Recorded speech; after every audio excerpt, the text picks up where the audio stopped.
ओम प्रथमम शैलपुत्री च द्वितीयम ब्रह्मचारिणी तृतीयम चंद्रघंटेति पांडेति चतुर्थकम। माता का जाप तो हम भी कर लेंगे, पर यहाँ नहीं, स्वामी ज्ञानधर जी के घर पे। कोई तो देखो इधर, रोको इन्हें, रोको इन्हें। अब चौकी तैयार है मामा जी, अब हम चले? नहीं, अभी तो रंग किया है, अभी सूखने तो दो। ओह, क्या करूं, क्या करूं? छोटी सी चींटी भी समय आने पर विशालकाय हाथी को हरा देती है, इसलिए साहस है तो सब संभव है।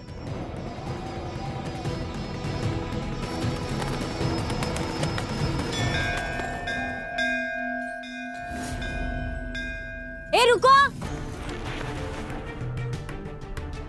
तुम लोग ये सब कहाँ लेके जा रहे हो? हम ले नहीं जा रहे हैं, हम तो संभाल के रख रहे थे। हमें स्वामी ज्ञानधर जी ने भेजा है आप सबकी सहायता करने के लिए। अच्छा सुनो, चूल्हा यहाँ बना है तो भोजन यही पकेगा ना, यही लेके आओ सारी सामग्री।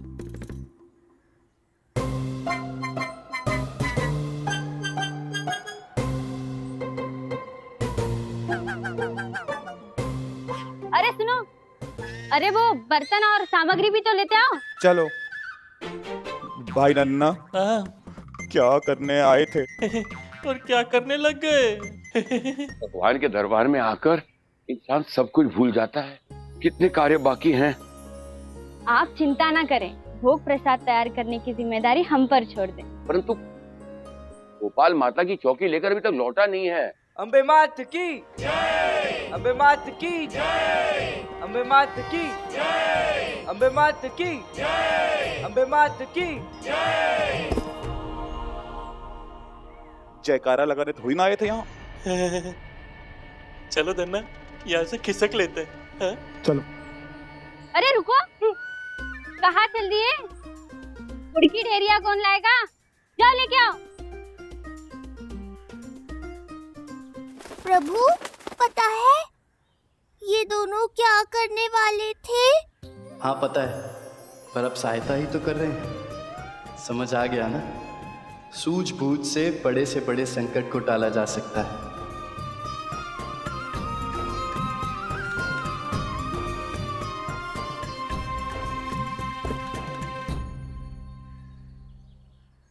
प्रभु, आपकी कृपा से माता की चौकी भी आ चुकी है। इसके लिए मैं आपको जितना भी धन्यवाद करूं वो कम है मेरे गोपाल। इसमें धन्यवाद कैसा भक्ति जी महाराज? धन्यवाद तो मुझे तुम्हारा भी करना चाहिए गोपाल। अभी धन्यवाद का समय नहीं है, बहुत काम शेष है। हाँ हाँ, पूजा की तैयारी करनी है, माता का श्रृंगार करना है, उनकी पूजा भी आरंभ करनी है।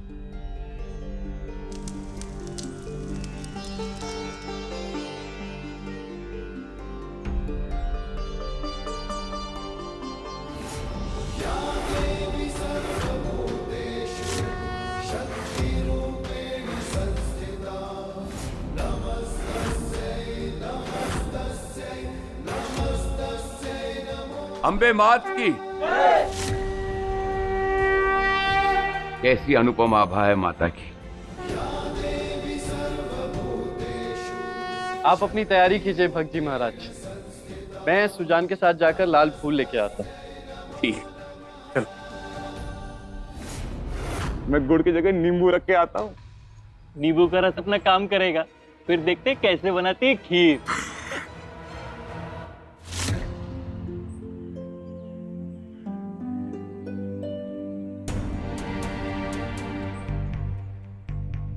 क्या हुआ सुजान, इतने चिंतित क्यों?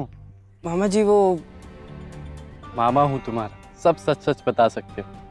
सन्यासी जी कितने प्रसन्न हैं आज की पूजा और प्रसाद को लेकर, पर उनकी प्रसन्नता टिकने वाली नहीं है मामा जी, क्योंकि उसमें कोई नहीं आएगा। कोई क्यों नहीं आएगा? क्योंकि सब पिताजी के चमत्कार को नमस्कार करने वाले हैं। माता की चमकती चौकी का चमत्कार करेंगे पिताजी। चिंता मत करो भांजे, जहाँ भक्ति की धारा बहती है भक्त भी वहीं रहते हैं।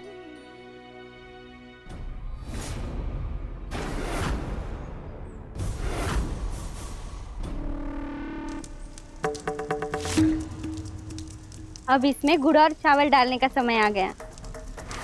अन्ना खड़े क्या हो, गुड़ लेके आओ।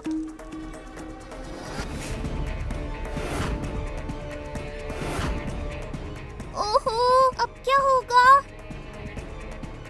अरे ये आग तो बुझ रही है, इसमें लकड़ी कौन डालेगा?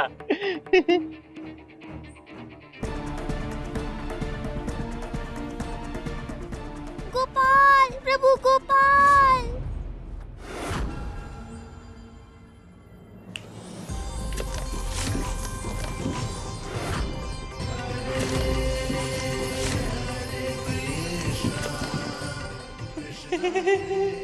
ये नींबू गुड़ कैसे बन गया? अब ये क्या करने लगे? जो आपने बोला था, दूध में गुड़ डाल रहा हूँ। अरे मूर्ख, गुड़ अंत में डाला जाता है, खीर में इतना भी नहीं जानते क्या? हटो। फिर दूध अभी तक जस का तस क्यों है? फटा क्यों नहीं? क्या पता नींबू गुड़ कैसे बन गया? भांग के नशे में हो क्या कि धतूरा खा रखा है? मैंने खुद अपने हाथों से गुड़ की बोरियां नींबू से बदली थी, ये देखो।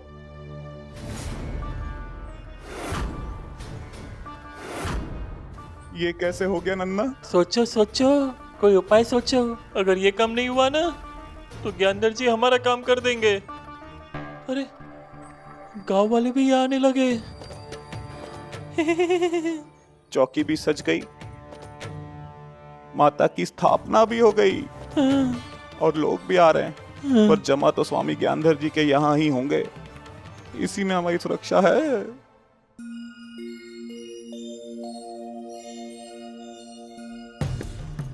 अरे तुम्हारे हाथ में क्या अलता लगा है? तनिक जल्दी करो ना, हम ही कर देते हैं सब कुछ। कहाँ रह गई कन्याएं? हाँ?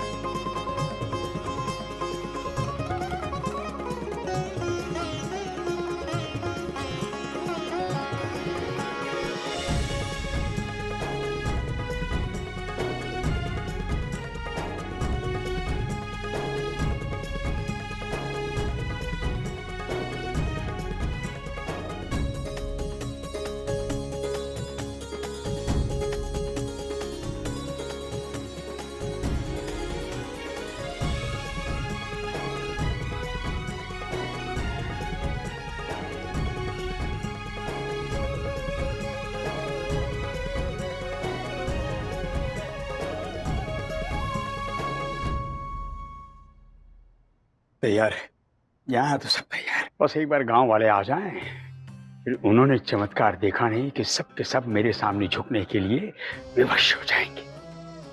और सुनो, ध्यान रहे, जब तक ये मुहूर्त समाप्त नहीं हो जाता कोई भी बालिका यहाँ से जानी नहीं चाहिए। निश्चिंत रहिए।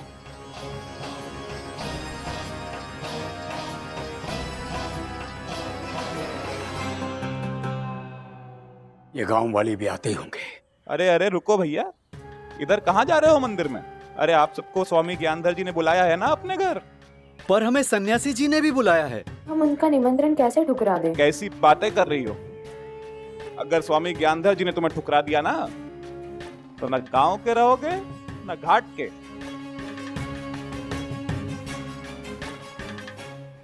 अब गांव वाले और कन्याएं के पहुंचते ही हम अपनी पूजा आरंभ कर देंगे। नहीं,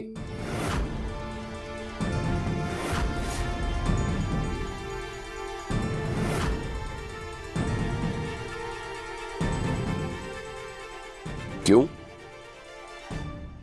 तुमने कन्याओं को आमंत्रित तो किया है ना?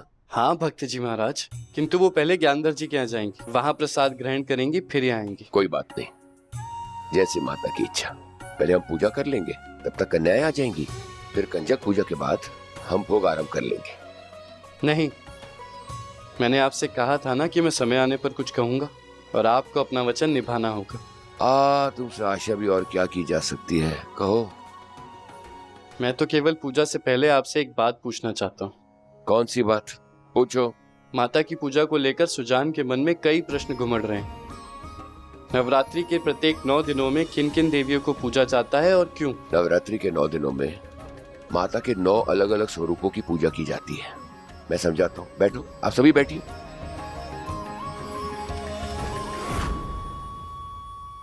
माँ दुर्गा का प्रथम स्वरूप शैलपुत्री।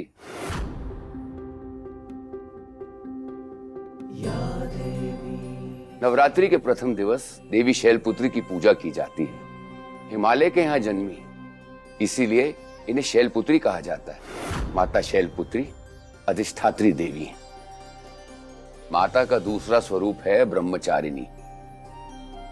ब्रह्म का अर्थ है तपस्या और चारिणी अर्थात अच्छा आचरण करने वाली। भगवान शिव को पाने के लिए इन्होंने घोर तपस्या की थी, इसी कारण इनका नाम पड़ा ब्रह्मचारिणी। माता का तीसरा स्वरूप है चंद्रघंटा। देवी चंद्रघंटा परम शांतिदायक और कल्याणकारी देवी है। इनके मस्तक पर घंटे की आकार का आधा चंद्र बना हुआ है, तभी तो इनका नाम चंद्रघंटा। ये अपने घंटे की नाद से पाप और विपदा हरती है। माता का चौथा स्वरूप कुष्मांडा है। अपनी मंद और हल्की हंसी के द्वारा इन्होंने अंड यानी ब्रह्मांड को उत्पन्न किया है, इसलिए इनका नाम है कुष्मांडा। इनका निवास सूर्य लोक में है और सूर्य देव सूर्य की तेज का कारण ही माता कुष्मांडा है। माँ दुर्गा का पांचवा स्वरूप स्कंद माता है। स्कंद की माता होने के कारण ये स्कंद माता कहलाती है। ये ममतामयी, मोक्ष दिलाने वाली, कमल पुष्प धारण करने वाली ये वरदायिनी माता है। माता का छठा स्वरूप कात्यायनी। ऋषि कात्यायन ने भगवती पारंबा की उपासना की थी और इसी उपासना से प्रसन्न होकर देवी ने उनके घर में पुत्री के रूप में जन्म लिया। देवी कात्यायनी ने महिषासुर का अंत भी किया। इनकी भक्ति से पुरुषार्थ प्राप्त होता है और सारे पाप नष्ट हो जाते हैं। माता का सातवां स्वरूप है कालरात्रि। अंधकारमय स्थितियों का विनाश करने वाली शक्ति है। ये काल से भी रक्षा करती। इनके 3 नेत्र ब्रह्मांड की तरह गोल हैं। भयंकर रूप होते हुए भी ये फल देने वाली माता है। माता का 8वां स्वरूप है महागौरी। माता ने भगवान शिव को प्राप्त करने के लिए घोर तपस्या की थी, जिसके कारण इनका शरीर काला पड़ गया। लेकिन भगवान शिव ने इनकी तपस्या से प्रसन्न होकर इनके शरीर को गंगा जल से धोकर कांतिमय रूप गौरवर्ण बना दिया। सदैव अपने भक्तों का कल्याण चाहने वाली ये महागौरी माता है। माता का 9वां और अंतिम स्वरूप है सिद्धिदात्री। इन्हीं देवी के कारण भगवान शिव को सारी सिद्धियां प्राप्त हुई थी। अष्ट सिद्धि और 9 निधि को देने वाली माता है। अपने भक्तों की हर इच्छा पूर्ण करने वाली माता है।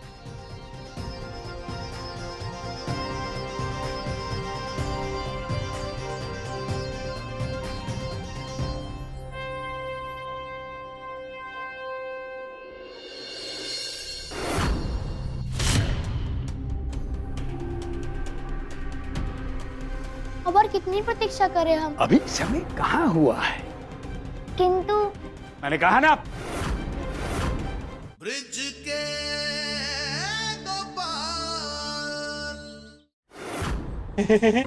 अब तो पासा ही उल्टा पड़ गया। उल्टे को पुल्टा करना हमें आता है। लगाने दो ना भजन में ध्यान। हम करेंगे अपना काम। चलो।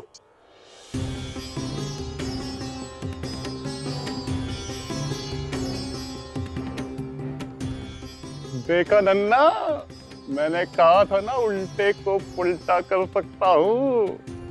चलो चुरा लेते हैं सारी सामग्री। चल नन्ना।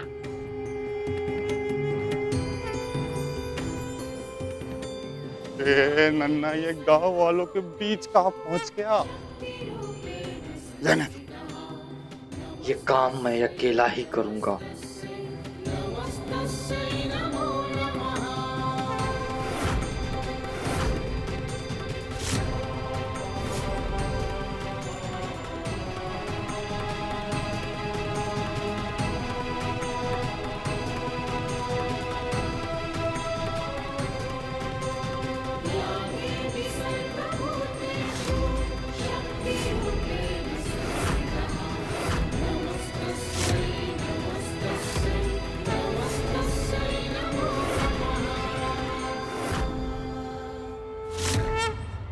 बोलो अम्बे मात की जय। बोलो अम्बे मात की जय।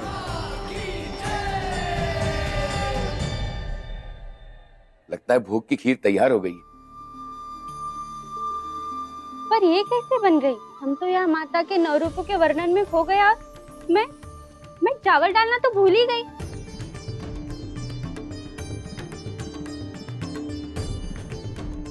भक्ति असंभव को भी संभव बना देती है। और ये मेरे कारण नहीं, माँ दुर्गा और मेरे प्रभु श्री कृष्ण गोपाल की कृपा के कारण ही संभव हुआ है।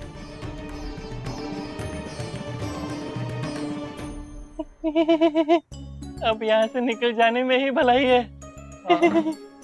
जाके सब स्वामी ज्ञानदेव जी को बताना भी तो पड़ेगा। हाँ। चलो।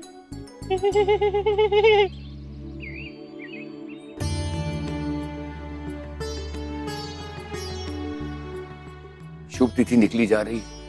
कन्याएं ज्ञानधर जी के यहाँ से अभी तक यहाँ आई क्यों नहीं? गोपाल, तुमने उन्हें निमंत्रण दिया था ना, तो फिर कन्याएं आए क्यों नहीं? इस विलंब का क्या अर्थ? कहाँ रह गए ये गांव वाले?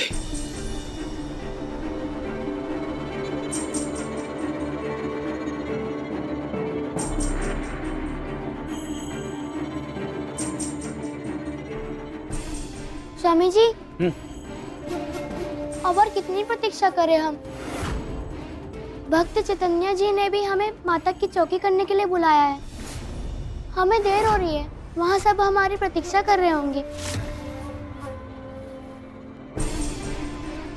अभी समय कहाँ हुआ है? अभी तो गांव वाले आएंगे, चमत्कार होगा।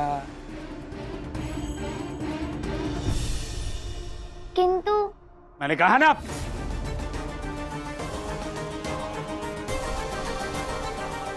मैंने कहा ना, कोई कहीं नहीं जाएगा।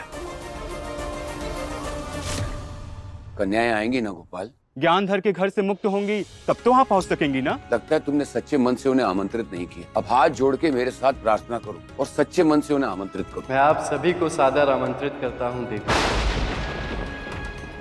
ब्रिज के स्वार्थ में इतना खो गया है ये ज्ञानधर कि अपने घर आई शुभता को भी नहीं पहचान पा रहा है ये, और कन्याओं का सम्मान करने के स्थान पर उनका अपमान कर रहा है। हाँ माते, भक्त चैतन्य की पूजा भी रुकी हुई है, अष्टमी की शुभ तिथि जा रही है, पर ये कन्याओं को जाने दे तब ना।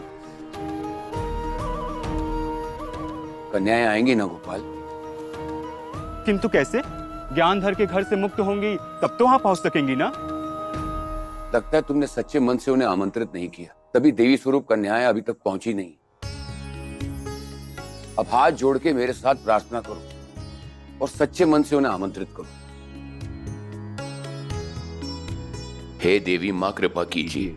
कंजक पूजा के लिए 9 देवियों का रूप धारण कर यहाँ उपस्थित होने की कृपा कीजिए।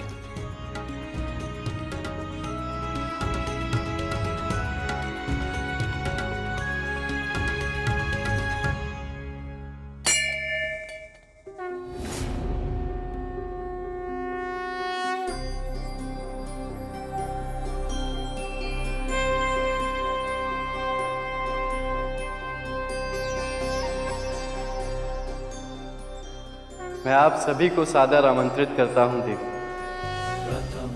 आने की कृपा करें।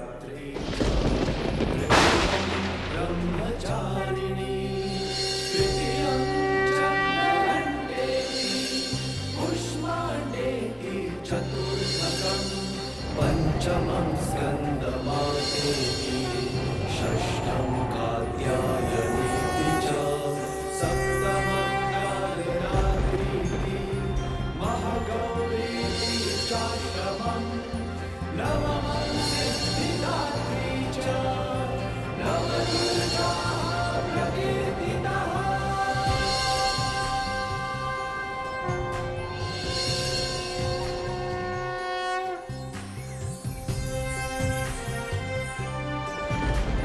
प्रथमं शैलपुत्री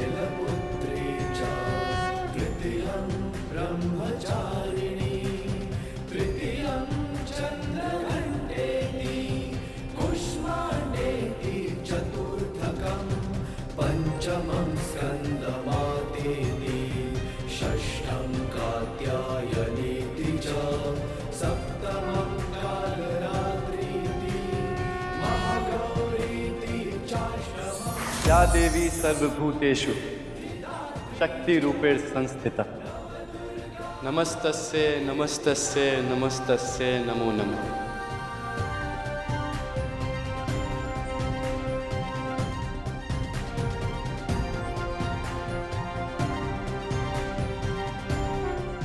आपका आगमन शुभता और परम आनंद का आभास करा रहा है। आपने अपने भ्राता की पुकार सुन ली देवी। जब भ्राता इतने अगाध प्रेम, भक्ति भाव और सम्मान के साथ बहन का स्मरण करें तो बहन स्वयं को कैसे रोक सकती है भला। आज फिर आपने अपने भ्राता को धन्य कर दिया।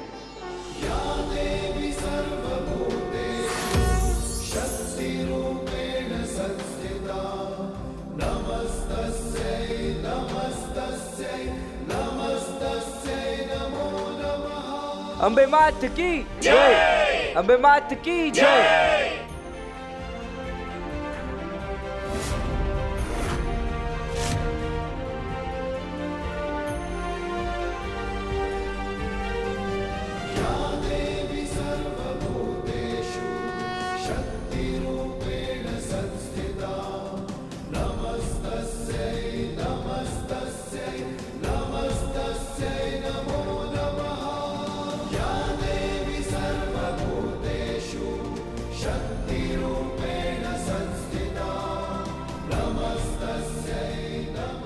आप सभी का हार्दिक स्वागत है।